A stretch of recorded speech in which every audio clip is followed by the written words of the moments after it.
primera muestra de diálogo o apertura por parte del régimen de Augusto Pinochet dio sus frutos. Regresaron algunos presos políticos, se permitió la actividad política limitada y se mejoró la censura literaria. Logros que más temprano que tarde fueron demasiado para el dictador. El diálogo se suspendió. Algunos analistas consideran que los grupos de oposición fueron ingenuos al pensar que Pinochet negociaría su propio poder. Los manifestantes no disminuyeron la represión del dictador, pero le demostraron a Pinochet que no podían ser aplastados por la fuerza y abrieron un espacio político que usarían para organizarse en su contra.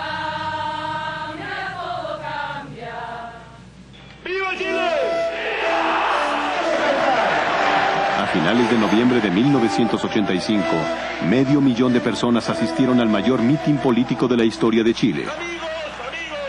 Gabriel Valdés habló por 11 partidos de oposición y por la Iglesia Católica.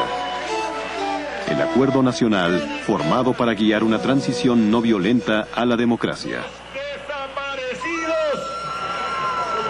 Valdés advierte: si no apoyamos al Acuerdo Nacional, nos dirigiremos hacia la guerra civil.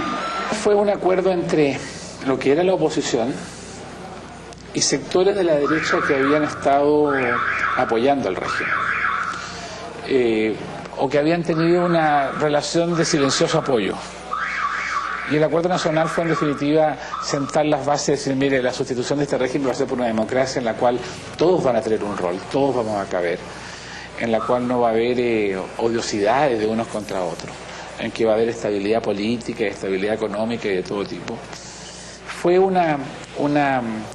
yo diría que una demostración del deseo de reconstruir civilizadamente una democracia.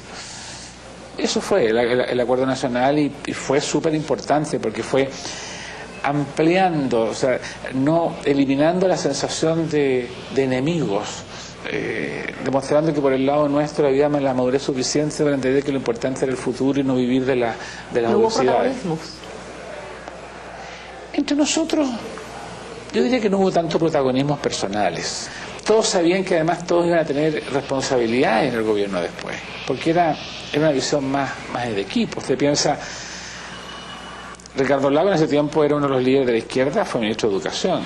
Enrique Silva Silva era uno de los líderes de los socialdemócratas, fue el canciller, el ministro de Relaciones Exteriores.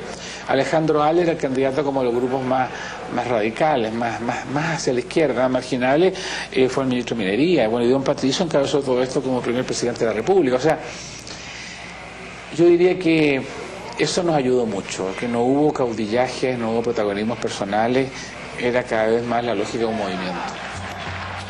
En los barrios pobres de Chile, las poblaciones, ya había empezado una guerra de baja intensidad.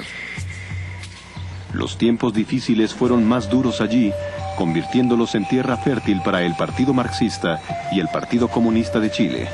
No muchos habían tomado personalmente las armas, pero se aceptaba la ideología de la revolución violenta. El régimen veía a las poblaciones como territorio enemigo.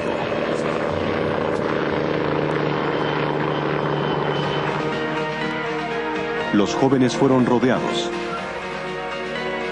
interrogados en estadios y campos, y encerrados en prisión sin ser enjuiciados. Cientos jamás fueron vistos de nuevo.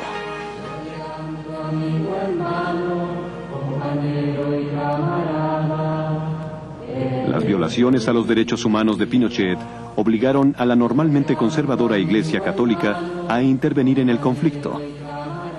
Aunque el clero no tomó ninguna postura política, la Iglesia protestó contra la tortura, las matanzas y las desapariciones y predicó métodos no violentos. Si se usa la violencia, entonces hay que tener la fuerza para defenderse. Cualquier cosa que se imponga a través de la fuerza debe ser defendida a través de la misma. Por eso pensamos que la violencia es la fuerza de los débiles. Porque no tienen argumentos, no tienen autoridad moral. Cualquier cosa que se logre a través de la fuerza debe ser defendida a través de ella.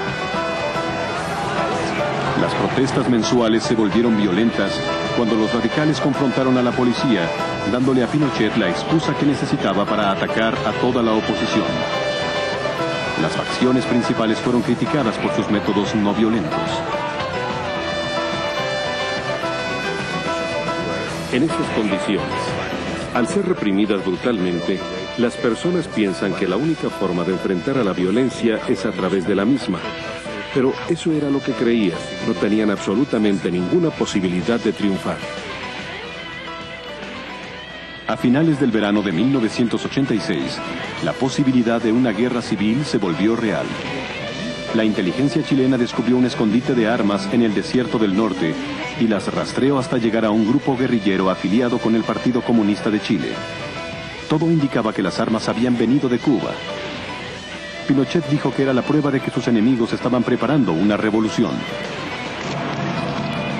Unas semanas después, unos guerrilleros fuertemente armados atacaron a la caravana del general Pinochet en una remota carretera rural. Los medios de comunicación estatales informaron que 5 guardias presidenciales habían muerto, pero no mencionaron nada sobre Pinochet. 4 horas después del atentado, el dictador finalmente apareció públicamente, con su jactancia característica y reforzada su convicción de líder invencible. Sin embargo, el día del plebiscito ya comenzaba a descontar camino. Hacemos otra pausa, no se vayan que enseguida regresamos.